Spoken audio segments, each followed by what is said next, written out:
ایک روایت میں آتا ہے کہ نبی علیہ الصلوۃ والسلام نے فرمایا، اس کو روایت کر رہے ہیں حضرت عبداللہ ابن مسعود رضی اللہ تعالیٰ عنہ،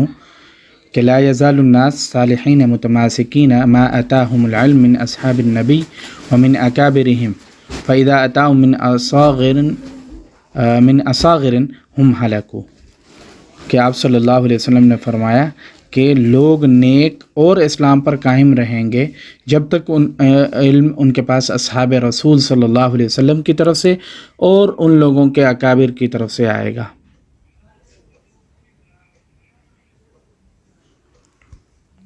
اور جب ان اصاغر سے ابھرنے لگے جو اوپر والوں سے علم نہیں لیتے تو ہلاک ہو جائیں گے۔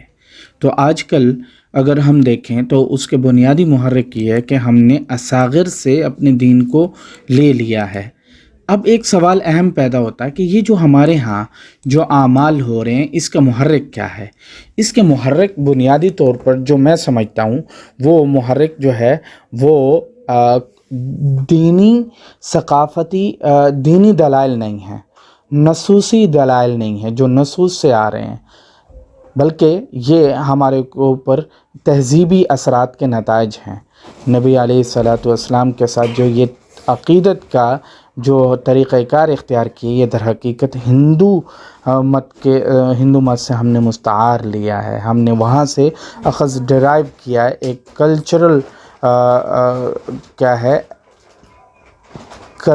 کلچرل پیراڈائم کے طور پر۔ اگر ہم دیکھیں یہ جو شبی بنانا اور مذہبی رسومات کو ادا کرنا اور اسی طریقے سے اس طرح کی خوشی کا اظہار جو ہے،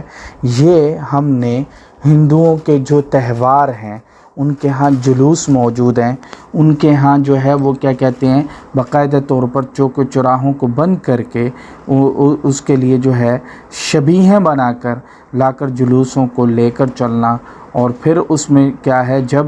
ضرورت کے تحت ان شبیہوں کی ضرورت جب تک رہتی جلوسوں میں، اس کے بعد ان کو ویسٹ کر دینا گندگی کے، اور اسی طرح جو ہے وہ دریا میں پھینک دینا، اس طرح کی جو عادت ہے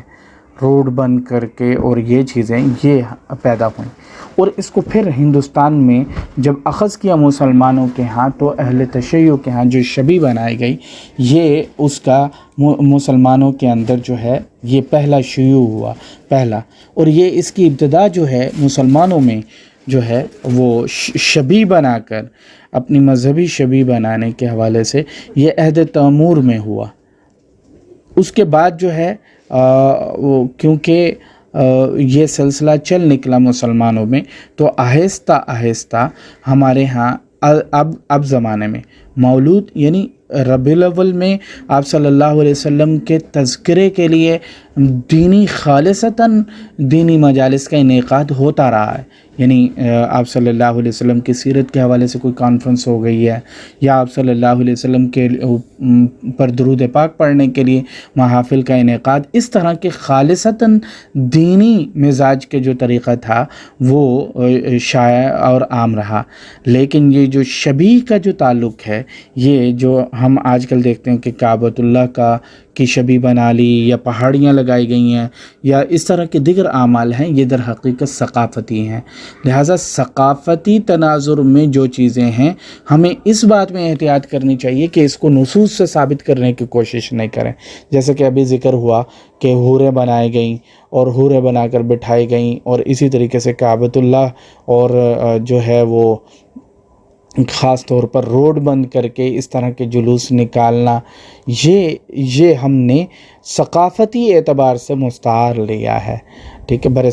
برصغیری اثرات ہیں۔ اور اس طرح کے اثرات کے علاوہ دنیا کے دیگر ممالک میں ایسا نہیں ہے، اگر وہ نکلتے بھی ہیں تو اس طرح کبھی نہیں کیا کہ سب کچھ جو ہے راستے بند ہیں، ایمبولینسز جو ہیں وہ سائرن بجا رہی ہیں، اور ہم جو ہے عقیدت کے اندر راستوں کو بند کیے ہوئے ہیں، ایسا مزاج دنیا میں کہیں پہ بھی نہیں ہے۔ یہ ہم لوگوں نے خاص طور پر برصغیری مزاج کے تناظر میں یہ چیزیں پیدا کر لی ہیں، جس سے اجتناب انتہائی ضروری ہے۔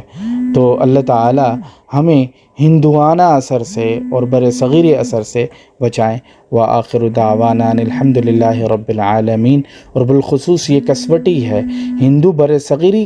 ثقافتی مزاج کو اختیار کریں گے تو یہ نبوی محبت نہیں ہے بلکہ ثقافتی اتباع ہے ہندوؤں کی، اور اس سے اجتناب جو ہے بہت ضروری ہے، اور یہی دین کا تقاضا ہے۔ آپ صلی اللہ علیہ وسلم قرآن حکیم کا ارشاد ہے وَمَن يَبْتَغِ غَيْرَ الْإِسْلَامِ دِينًا فَلَن يُقْبَلَ مِنْهُ۔ تو اسی لیے جو حضرات اس پر سختی کرتے ہیں وہ اسی تناظر میں سختی کر رہے ہیں کہ بھئی یہ چیزیں تو ایسی ہیں جو دین میں ہم شامل کرتے چلے جا رہے ہیں۔ یہ آپ صلی اللہ علیہ وسلم کے جو مزاج، اطوار، جو طریقہ کار، جو عادت، جو معمول جو رہا ہے، یہ اس معمول کے خلاف ہے، ٹھیک ہے۔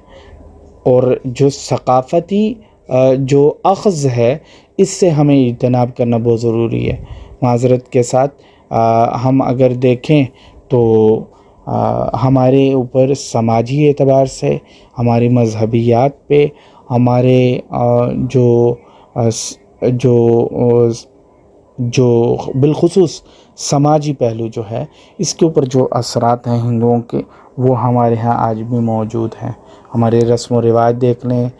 ہماری جو ہے کیا کہتے ہیں خوشیوں اور غمیوں کے رسوم دیکھ لیں اور معمولات دیکھ لیں،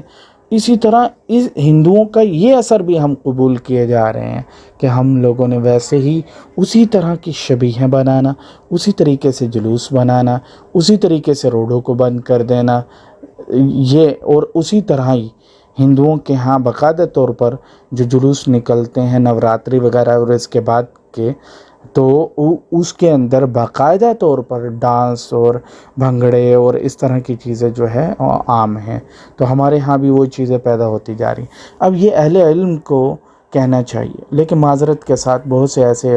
لوگ میں نے دیکھے جو یہ کہتے ہیں کہ ربیع الاول میں خرافات سے بچنا چاہیے، لیکن دوسرے مرحلے میں وہ خود جو ہے وہ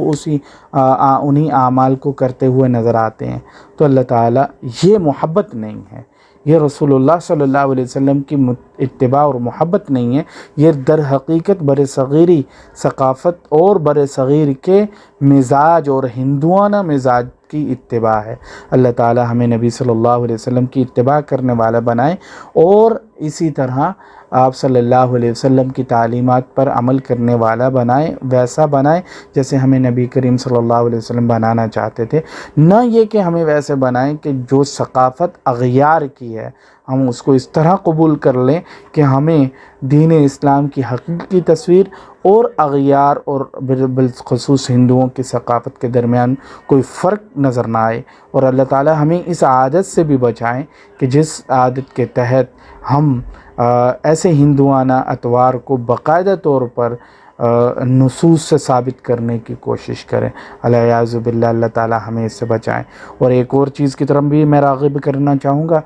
کچھ عرصے سے میں نے پچھلے دنوں دیکھا کہ ایک جھنڈا بنایا ہوا اور اس کے اوپر نعلین کی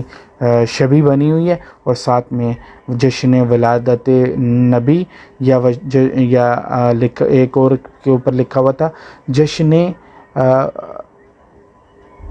حضور علیہ السلام مبارک، اس طرح کے الفاظ تھے۔ نعوذ باللہ، نعلین تو جوتے ہی ہیں نا،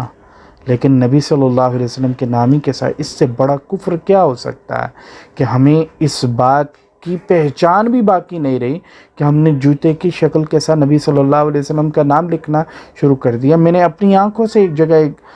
جو ہے کیا کہتے ہیں گلی کو سجے ہوئے دیکھا، نعلین کے اندر نعوذ باللہ محمد الرسول اللہ لکھا ہوا تھا۔ تو اللہ تعالیٰ ہمیں بچائیں ایسے کاموں سے کہ ہم اغیار کے طور طریقے کو اپنے دین کا حصہ سمجھ کے کریں، اور شاید یہی بدعت ہے، اور اس بدعت سے بچنا انتہائی ضروری ہے۔ اللہ تعالیٰ مجھے اور آپ کو سمجھ نصیب فرمائے۔ وآخر دعوانا ان الحمد للہ رب العالمین۔